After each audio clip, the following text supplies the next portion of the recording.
নেতৃত্ব, যে চরিত্র, যে প্রেসিডেন্ট, যে প্রধানমন্ত্রী, যে এমপি, যে চেয়ারম্যান, জনপ্রতিনিধি, নাগরিক আল্লাহকে ভয় করে, আল্লাহর উপর ঈমান আনে, প্রত্যেকটি কাজে আল্লাহর কাছে জবাবদিহি করতে হবে, এই ভয়ে যদি সে কাজ করে, কোরআনে আল্লাহ বলেছেন সূরা আরাফের মধ্যে, ওয়ালাউ আন্না আহলাল কুরা আমানু ওয়াত্তাকাউ লাফাতাহনা আলাইহিম বারাকাতিম মিনাস সামাই ওয়াল আরদ।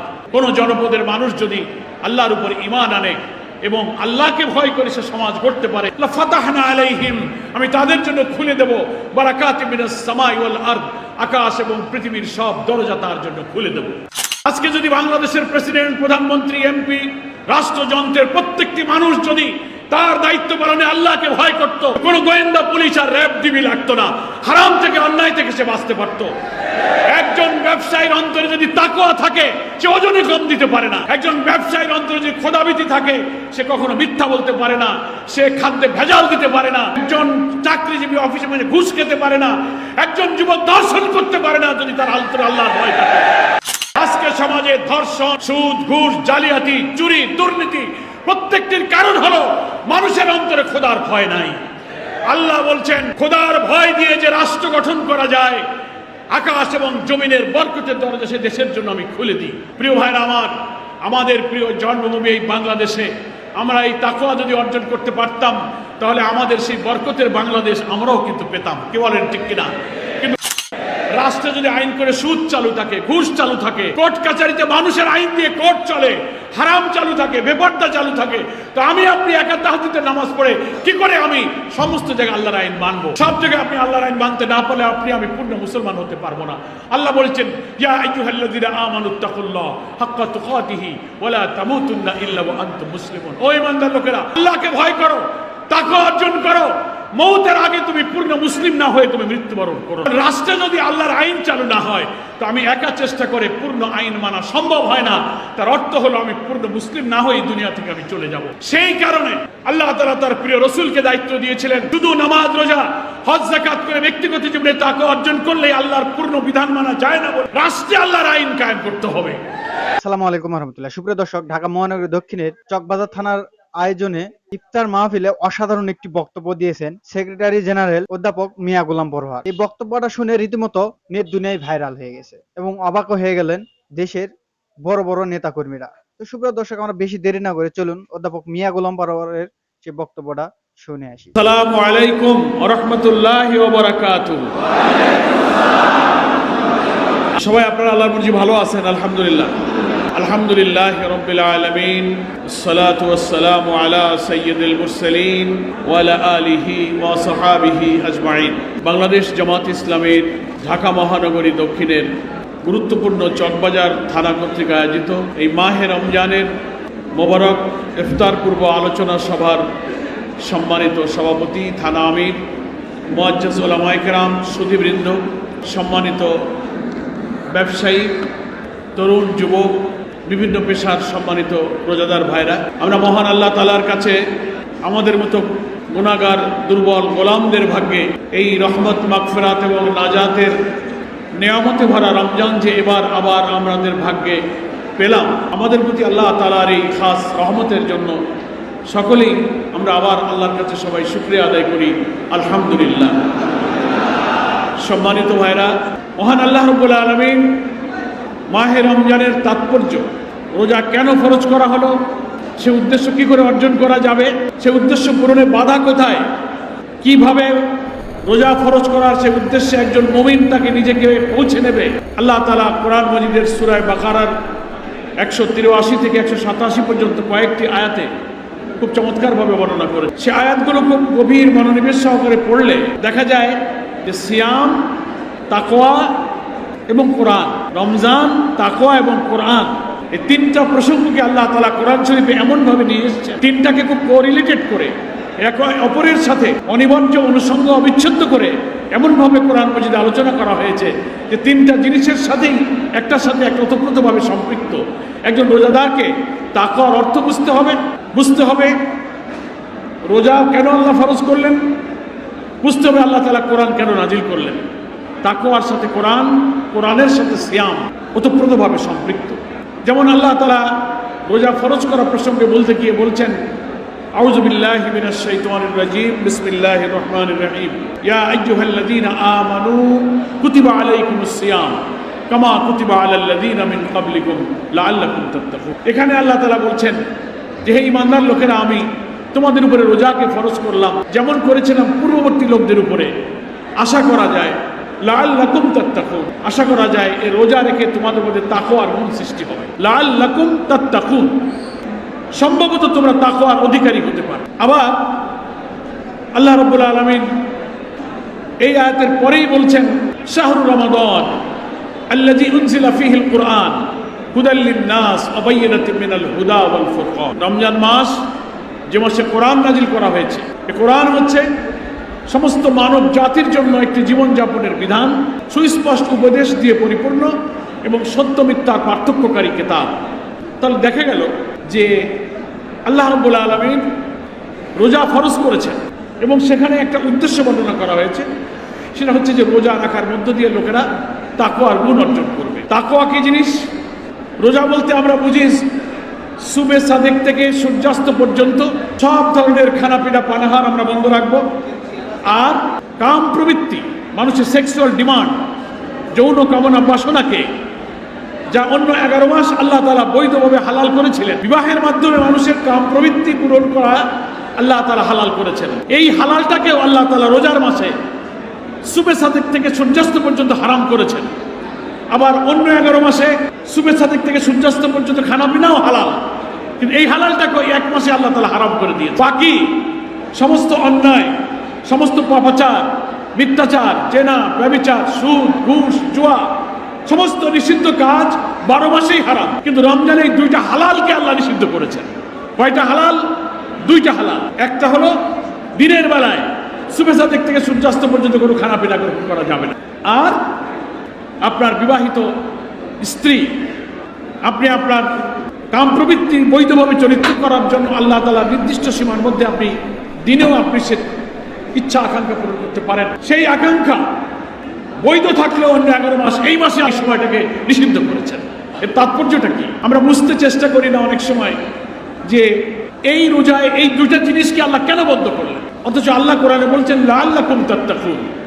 আশা করা যায় রোজা রেখে আমরা তাকওয়া অর্জন করবো। তাকওয়া মানে খোদাভীতি, তাকওয়া মানে আল্লাহকে ভয় করার, সমস্ত হারাম পাপ থেকে বেঁচে থেকে আল্লাহর কাছে কৈফিয়ত দেওয়ার ভয়ে সমস্ত নিষিদ্ধ কাজ থেকে বেঁচে থাকার যে চরিত্র, যে নৈতিকতা, যে মোরালিটি, যে মেন্টাল পাওয়ার, যে মোরাল ক্যারেক্টার, এটার নাম হচ্ছে তাকওয়া। আরবি 2টা শব্দ থেকে তাকওয়া শব্দ এসেছে। একটা হচ্ছে ইত্তাকা, মানে হলো ভয় করা। কোরআনে আছে না ইত্তাকুল্লাহ, ওয়াত্তাকুল্লাহ। ইত্তাকা মানে ভয় করা। ওয়াকা হচ্ছে বাঁচানো, রক্ষা করা, সেফ করা, নিরাপদ করা। ওয়াকা আর ইত্তাকা এই 2টা শব্দ মিশ্রিত হয়ে তাকওয়া শব্দটা এসেছে। তার অর্থ হলো আল্লাহ তাআলার আযাবকে ভয় করে, আল্লাহর পাকড়াওকে ভয় করে, আল্লাহর কৈফিয়তকে ভয় করে, আল্লাহর শাস্তিকে ভয় করে, আল্লাহর সমস্ত নিষিদ্ধ কাজ থেকে নিজেকে বাঁচিয়ে রাখার যে চারিত্রিক শক্তি, এই শক্তির নাম হচ্ছে তাকওয়া। আমরা কথাটা বুঝতে পেরেছি? যে ব্যক্তির মধ্যে আল্লাহর ভয় থাকে, প্রতিক্ষণে সে আল্লাহকে উপস্থিত মনে করে, আল্লাহ আমাকে দেখছেন, আমি খানা খাচ্ছি, ব্যবসা করছি, দোকানদারি করছি, রাজনীতি করছি, পরিবারে বিবি বাচ্চা সন্তান নিয়ে কাজ করছি, সামাজিকতা করছি, আল্লাহ আমাকে দেখছেন। আমার সঙ্গে আল্লাহ ফেরেশতা নিযুক্ত করেছেন। কোনো অন্যায় যদি করি, মিথ্যা বলি, হারাম খাই, অপরাধ করি, আল্লাহ আমাকে দেখছেন, আল্লাহ আমাকে শাস্তি দেন। এর জবাবদিহিতা আমাকে আল্লাহর কাছে করতে হবে। এই সব সময় আল্লাহ আমাকে দেখছেন, আল্লাহর উপস্থিতি অনুভব করা, আল্লাহকে হাজির নাজির জানার কারণে একটা অন্যায়, তার নিষিদ্ধ কাজ যখন সামনে এসে পড়ে, তখন আল্লাহর কথা তার মনে উঠে যায়। আল্লাযীনা ইযা যুকিরাল্লাহু ওয়াজিলাত কুলুবুহুম, ইন্নামাল মুমিনুনা আল্লাযীনা ইযা যুকিরাল্লাহু ওয়াজিলাত কুলুবুহুম। বিভিন্ন ভাবে বলা হয়েছে, সেই হলো প্রকৃত মুমিন, যখন আল্লাহর কথা তার মনে উঠে যায়, তার ওয়াজিলাত কুলুবুহুম, তার কলবটা, দিলটা কেঁপে ওঠে যে না, আমি মিথ্যা বলতে পারি না, হারাম খেতে পারি না, ব্যভিচার করতে পারি না, বেপরদা চলতে পারি না, অন্যায় করতে পারি না, অপরাধ করতে পারি না, জুলুম করতে পারি না, আল্লাহ আমাকে দেখছেন। তাহলে হবে কি? পৃথিবীতে, সমাজে, রাষ্ট্রে অপরাধ থেকে নাগরিকদের বাঁচানোর জন্য আইন শৃঙ্খলাকারী বাহিনী আছে, পুলিশ আছে, গোয়েন্দা আছে, এসবি, ডিবি, এনএসআই, ডিজিএফআই, নানান সংস্থা কাজ করে। অপরাধীদের অপরাধ তদন্ত করো, ধরো, গোপনে তথ্য নাও, পাকড়াও করো। কিন্তু তাকওয়া এমন একটা জিনিস, কোন মুমিনের অন্তরে যদি খোদার ভয় থাকে, তার কোনো পুলিশ লাগে না, গোয়েন্দা লাগে না, র্যাব লাগে না, হৃদয়ের মধ্যে তার গোয়েন্দা থাকে, অন্তরের মধ্যে আল্লাহর ভয় থাকে। যেদিকেই তাকাই পৃথিবীর কেউ না দেখুক, আমি যদি অন্যায় করি, হারাম করি, অপরাধ করি, আল্লাহু আলিমুল গায়ব, আল্লাহু আলিমু বিজাতিস সুদূর, গভীর রাত্রিতে কেউ নেই, আমি একটা মারাত্মক অপরাধ করছি, সবার চোখ ফাঁকি দিতে পারবো, কিন্তু আল্লাহর চোখ আমি ফাঁকি দিতে পারবো না। এই যে অনুভূতি, এই অনুভূতিটার নাম হচ্ছে তাকওয়া। স্ত্রী তোমার সামনে থাকবে কিন্তু মনের কাম প্রবৃত্তি পূরণ করতে পারবে না, খাদ্য থাকবে কিন্তু খেতে পারবে না, ক্ষুধার জ্বালা পিপাসার কষ্ট সহ্য করে দেহ মনকে, পাশবিকতা পশুত্বকে নিয়ন্ত্রণ করে, নফসানিয়াতকে নিয়ন্ত্রণ করে শুধু আল্লাহরই কারণে, আল্লাহকেই ভয় একটা নির্দিষ্ট সময় পর্যন্ত বৈধ জিনিসকে ত্যাগ করে তুমি আল্লাহকে ভয় করে নিজেকে কষ্ট করে আল্লাহর হুকুম মানার একটা প্রশিক্ষণ তুমি এখান থেকে শিক্ষা গ্রহণ করো। তাহলে আমার পুণ্যবৃত্তির চাহিদা, কাম প্রবৃত্তির চাহিদা, যা মানুষের সহজাত প্রবৃত্তি আল্লাহ সবার মধ্যে দিয়ে দিয়েছেন, সবার জন্য এটা চায়, কিন্তু বৈধ জিনিসকে 1 মাস নিষিদ্ধ করে দিয়ে আল্লাহ শিক্ষা দিচ্ছেন যে আমার কারণে, আমাকে ভয় করে, আমার শাস্তিকে ভয় করে, আমার হুকুম মানতে গিয়ে বৈধ জিনিসও তোমাকে ত্যাগ করতে হবে। হারাম তো ত্যাগ করবেই। বলে একদিন নয় 30টা দিন যদি কোনো রোজাদার আল্লাহর আদেশ মানার এই ট্রেনিং দেয়, 4 মাস চলে গেলে বাকি 11 মাসেও যে আল্লাহকে ভয় করে ইফতারির 1 মিনিট আগেও আমি 1 গ্লাস পানি খাইলাম না, আপনার ইফতারির 5 মিনিট আগে 1 গ্লাস পানি খান, 10,000 করে টাকা দেবো, 1 লাখ টাকা দেবো, কেউ খাবেন? প্রচুর গরিব মানুষ পাবেন, অর্থ নেই, সম্পদ নেই, লক্ষ টাকা কোটি টাকা দিলেও 1 মিনিট আগে আল্লাহর এই আদেশকে সে লঙ্ঘন করবেন না, কারণ আল্লাহকে সে ভয় করে। তাহলে রোজা এই ট্রেনিং দিচ্ছে যে তুমি আল্লাহকে ভয় করে আল্লাহর হারাম থেকে, নিষেধ থেকে বেঁচে থাকো। 30 দিন যখন একটা লোক একটা প্র্যাকটিস করে, তার মধ্যে একটা নৈতিক শক্তি পয়দা হয়, সে তারপরে আর ওই কাজ সে করে না, ওই প্রশিক্ষণ, ওই ট্রেনিং তার কাজে লাগে। আমার ভাইরা, পুণ্যবৃত্তির চাহিদা চাইলেই পূরণ করতে হবে। খাওয়া পরা, কাপড় চোপড়, বাড়ি ঘর, স্ত্রী পুত্র পরিজনের প্রয়োজনে হালাল হারামের সীমা ছাড়িয়ে যে কোনো ভাবে টাকা পয়সা আয় করো, যে কোনো ভাবে খাওয়া পরা জোগাড় করো, যে কোনো ভাবে যৌন কামনা পূরণ করো। এখানে আল্লাহ যে একটা সীমা দিয়েছেন, সেই সীমা আমাকে আল্লাহর ভয়ে ভীত করছে, হারাম থেকে আমি বাঁচতে পারছি। তো এইভাবে মানুষের অন্তরে যদি তাকওয়া তৈরি হয়, এই তাকওয়া মানুষকে পাপ থেকে বাঁচাতে পারে। এই তাকওয়া বাইরে থেকে দেখা যায় না, ধরা যায় না, এটা একটা অ্যাবস্ট্রাক্ট জিনিস। হৃদয়ের মধ্যে কার কখন প্রতি মুহূর্তে আল্লাহর ভয় আছে, সে আর তার আল্লাহ ভালো জানে। এই জন্য রোজা যদি আমরা খুব সিনসিয়ারলি রাখতে পারি, তাহলে আমাদের মধ্যে এই তাকওয়ার গুণ সৃষ্টি হবে। আমার ভাইয়েরা, এখন এই রোজা যদি তাকওয়া আমাকে দেয়, আল্লাহ কোরআনে বলেছেন যার অন্তরে খোদার ভয় আছে, ওমাইয়াত্তাকিল্লাহ ইয়াজআল লাহু মাখরাজাহু, অন্তরে আল্লাহর ভয় থাকলে দুনিয়ার সকল সংকট সমস্যা সমাধান হয়ে আল্লাহ তার জন্য সে সহজ করে দেবে। এবং আল্লাহ তাআলার রহমত বরকত, যে নেতৃত্ব, যে চরিত্র, যে প্রেসিডেন্ট, যে প্রধানমন্ত্রী, যে এমপি, যে চেয়ারম্যান, জনপ্রতিনিধি, নাগরিক আল্লাহকে ভয় করে, আল্লাহর উপরে ঈমান আনে, প্রত্যেকটি কাজে আল্লাহর কাছে জবাবদিহি করতে হবে, এই ভয়ে যদি সে কাজ করে। কোরআনে আল্লাহ বলেছেন সূরা আরাফের মধ্যে, ওয়ালাউ আন্না আহলাল কুরা আমানু ওয়াত্তাকু লাফাতাহনা আলাইহিম বারাকাতিম মিনাস সামাই ওয়াল আরদ। কোন জনপদের মানুষ যদি আল্লাহর উপর ঈমান আনে এবং আল্লাহকে ভয় করে সে সমাজ গড়তে পারে, লাফাতাহনা আলাইহিম, আমি তাদের জন্য খুলে দেব বারাকাতিম মিনাস সামাই ওয়াল আরদ, আকাশ এবং পৃথিবীর সব দরজা তার জন্য খুলে দেব। আজকে যদি বাংলাদেশের প্রেসিডেন্ট, প্রধানমন্ত্রী, এমপি, রাষ্ট্রযন্ত্রের প্রত্যেকটি মানুষ যদি তার দায়িত্ব পালনে আল্লাহকে ভয় করত, কোন গোয়েন্দা পুলিশ আর র্যাব ডিবি লাগতো না, হারাম থেকে অন্যায় থেকে সে বাঁচতে পারত। একজন ব্যবসায়ীর অন্তরে যদি তাকওয়া থাকে, সে ওজনে কম দিতে পারে না। একজন ব্যবসায়ীর অন্তরে যদি খোদাভীতি থাকে, সে কখনো মিথ্যা বলতে পারে না, সে খাদ্যে ভেজাল দিতে পারে না। একজন চাকরিজীবী অফিসে মানে ঘুষ খেতে পারে না। একজন যুবক দর্শন করতে পারে না যদি তার অন্তরে আল্লাহর ভয় থাকে। আজকে সমাজে ধর্ষণ, সুদ, ঘুষ, জালিয়াতি, চুরি, দুর্নীতি প্রত্যেকটির কারণ হলো মানুষের অন্তরে খোদার ভয় নাই। আল্লাহ বলছেন খোদার ভয় দিয়ে যে রাষ্ট্র গঠন করা যায়, আকাশ এবং জমিনের বরকতের দরজা সে দেশের জন্য আমি খুলে দিই। প্রিয় ভাইরা আমার, আমাদের প্রিয় জন্মভূমি এই বাংলাদেশে আমরা এই তাকওয়া যদি অর্জন করতে পারতাম, তাহলে আমাদের সেই বরকতের বাংলাদেশ আমরাও কিন্তু পেতাম। কে বলেন ঠিক কিনা? কিন্তু পাচ্ছি না কেন? আপনি হয়তো বলবেন যে পরওয়ার সাহেব, আমরা তাহাজ্জুদের নামাজ পড়ি, কিয়ামুল লাইল করি, তারাবি পড়ি, কোরআন পড়ি, জিকির আজকার করি, আমরা তো আত্মগঠনের তাকওয়ার অর্জনের চেষ্টা করছি, কাজ হচ্ছে না কেন? হচ্ছে না একটা কারণে, রোজার এই শিক্ষা দিয়ে কষ্ট করে অর্জিত তাকওয়া ব্যর্থ হয়ে যাচ্ছে। শুধু ব্যক্তিগত জীবনে অর্জিত তাকওয়া দিয়ে আল্লাহর সব আইন মানা যায় না। রাষ্ট্রে যদি সরকারিভাবে সমস্ত নিষিদ্ধ কাজকে নিষেধ করা হয় আর আল্লাহ সব আইন জারি করা না হয়, তাহলে কোন আলেম ওলি, কোন পীর সাহেব, কোন বুজুর্গ তাহাজ্জুদ গুজারের পক্ষেও ইচ্ছা থাকলেও রাষ্ট্রে আল্লাহর আইন চালু না থাকলে সে তার আল্লাহর আইন সবকিছু মানা সম্ভব হয় না। কি বলেন ঠিক কিনা? রাষ্ট্রে যদি আইন করে সুদ চালু থাকে, ঘুষ চালু থাকে, কোর্ট কাছারিতে মানুষের আইন দিয়ে কোর্ট চলে, হারাম চালু থাকে, বেপরদা চালু থাকে, তো আমি আপনি একা তাহাজ্জুদের নামাজ পড়ে কি করে আমি সমস্ত জায়গায় আল্লাহর আইন মানবো? সব জায়গায় আপনি আল্লাহর আইন মানতে না পারলে আপনি আমি পূর্ণ মুসলমান হতে পারবো না। আল্লাহ বলেছেন, ইয়া আইয়ুহাল্লাযীনা আমানুত্তাকুল্লাহ হাক্কা তুকাতিহি ওয়া লা তামুতুন্না ইল্লা ওয়া আনতুম মুসলিমুন। ও ঈমানদার লোকেরা, আল্লাহকে ভয় করো, তাকওয়া অর্জন করো, মৌতের আগে তুমি পূর্ণ মুসলিম না হয়ে তুমি মৃত্যুবরণ করো। রাষ্ট্রে যদি আল্লাহর আইন চালু না হয় তো আমি একা চেষ্টা করে পূর্ণ আইন মানা সম্ভব হয় না। তার অর্থ হলো আমি পূর্ণ মুসলিম না হয়ে দুনিয়া থেকে আমি চলে যাব। সেই কারণে আল্লাহ তাআলা তার প্রিয় রাসূলকে দায়িত্ব দিয়েছিলেন, শুধু নামাজ, রোজা, হজ, যাকাত করে ব্যক্তিগত জীবনে তাকওয়া অর্জন করলেই আল্লাহর পূর্ণ বিধান মানা যায় না, রাষ্ট্রে আল্লাহর আইন কায়েম করতে হবে।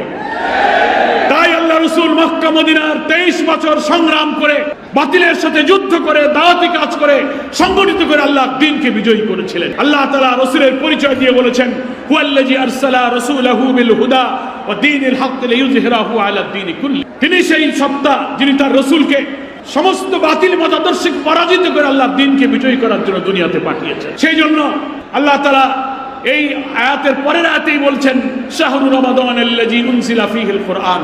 রমজান মাস, এ মাসেই আমি কোরআন নাজিল করেছি। সেই কোরআন আমরা ভালো করে বুঝি না, মুখে মুখে চুমু খাই, কোরআন মুখস্থ করি, ফজিলতের কিতাব মনে করি। তো কোরআন পড়া হচ্ছে, সমাজ থেকে দুঃখ, সন্ত্রাস, দুর্দশা, জুলুম, ফাঁসিবাদ, অত্যাচার, নির্যাতন বিদায় নিচ্ছে না। কারণ আছে অত্যাচার, জুলুমও আছে, ধর্ষণ আছে, দুর্নীতিও আছে।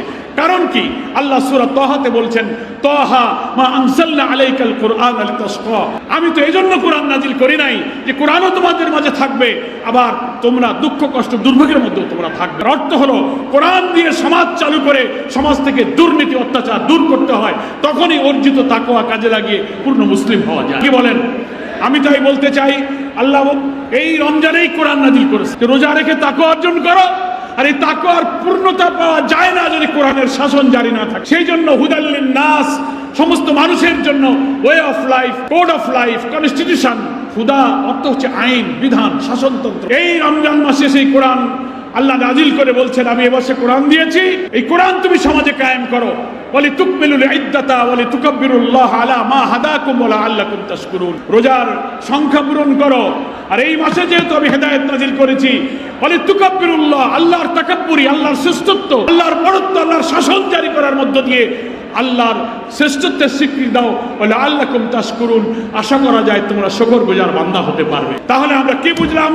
রোজা থেকে তাকওয়া অর্জন করব, আর তাকওয়া কাজে লাগাতে কোরআনের শাসন জারি করব। এই জন্যই আল্লাহ তাআলা রমজানে কোরআন নাজিল করেছে। প্রিয় নবীর কাছে কোরআন নাজিল হয়েছিল, সেটাও রমজান মাস ছিল। ইন্না আনজালনাহু ফি লাইলাতুল কদর। আর বদরের প্রান্তরে 17ই রমজান 2য় হিজরিতে রোজা রেখে সাহাবীরা যুদ্ধ করেছিলেন। ফলে রমজান মাস কোরআন নাজিলের মাস, রমজান মাস কোরআনের জন্য যুদ্ধ করার মাস। আবার 8ম হিজরির 10ই রমজান আল্লাহর নবী মক্কা বিজয় করেছিলেন। তাই রমজান মাস হচ্ছে কোরআনের বিজয়ের মাস, নাজিলের মাস, যুদ্ধ করার মাস, বিজয়ের মাস। আমাদের প্রিয় জন্মভূমি বাংলাদেশে 24 জুলাইয়ের গণ অভ্যুত্থানের মধ্য দিয়ে আমরা যে নতুন বাংলাদেশ পেয়েছি, সেই কোরআনের বাংলাদেশ গড়ার জন্য আমাদেরকে আরেকটি লড়াই এবং সংগ্রাম করতে হবে। অন্তর্বর্তীকালীন সরকার যে জাতীয় নির্বাচনের লক্ষ্যে যে এগিয়ে যাচ্ছে, সেই নির্বাচনে একটি গোষ্ঠী অস্থিরতা, অরাজকতা তৈরি করে নির্বাচনের পথে দেশকে বাধাগ্রস্ত করছে। ফলে কোরআনের শাসনের জন্য এই অন্তর্বর্তীকালীন সরকারের এই সুন্দর সময়কে কাজে লাগিয়ে জামাত ইসলামী দেশবাসীকে নতুন বাংলাদেশে যে ডাক দিয়েছে, জুলুম, নিপীড়ন, ক্ষুধা, দারিদ্র্যমুক্ত বাংলাদেশ গড়ার জন্য আমাদেরকে কোরআনের বিপ্লব, বরকতময় বাংলাদেশ গঠন করতে হবে। জাতীয় নির্বাচনে সৎ এবং ইসলামী নেতৃত্ব, পার্লামেন্টে 300 আসনের মধ্যে 150-র বেশি সৎ এবং কোরআনের নেতৃত্ব কায়েম না করলে এদেশে কোরআন বিজয়ী হবে না। এই রমজান তাকওয়ার শিক্ষা দিচ্ছে। এই রমজান কোরআন পড়া, চর্চা করা, কোরআন শেখা, কোরআনের জন্য যুদ্ধ করা, কোরআনের বিজয়ের জন্য শিক্ষা দিচ্ছে। আমরা রাজনৈতিক সব প্রতিহিংসা, হানাহানি সবকিছুকে পিছনে ফেলে জাতীয় ঐক্যের মধ্য দিয়ে এই রমজানে তাকওয়া শিক্ষা দিয়ে কোরআনের বাংলাদেশ গড়ার সংগ্রামে এগিয়ে যাই, সেই আহ্বান জানিয়ে আমি আপনাদের সকলের কাছ থেকে বিদায় নিচ্ছি। ওমা তৌফিকি ইল্লা বিল্লাহ। আসসালামু আলাইকুম ওয়া রাহমাতুল্লাহি ওয়া বারাকাতুহু। দর্শক, এতক্ষণ পর্যন্ত অধ্যাপক মিয়া গোলাম পরোয়ারের বক্তব্যটা শুনলেন। বক্তব্যটা কেমন লেগেছে অবশ্যই নিচের কমেন্ট বক্সে জানিয়ে যাবেন। আজকের ভিডিও এ পর্যন্ত। ভিডিওটি ভালো লাগলে অবশ্যই লাইক, কমেন্ট, শেয়ার করবেন এবং জামাত শিবিরের নিত্য নতুন আপডেট ভিডিও পেতে চ্যানেলটি সাবস্ক্রাইব করে পাশে থাকবেন। সকলকে ধন্যবাদ। আসসালামু আলাইকুম ওয়া রাহমাতুল্লাহ।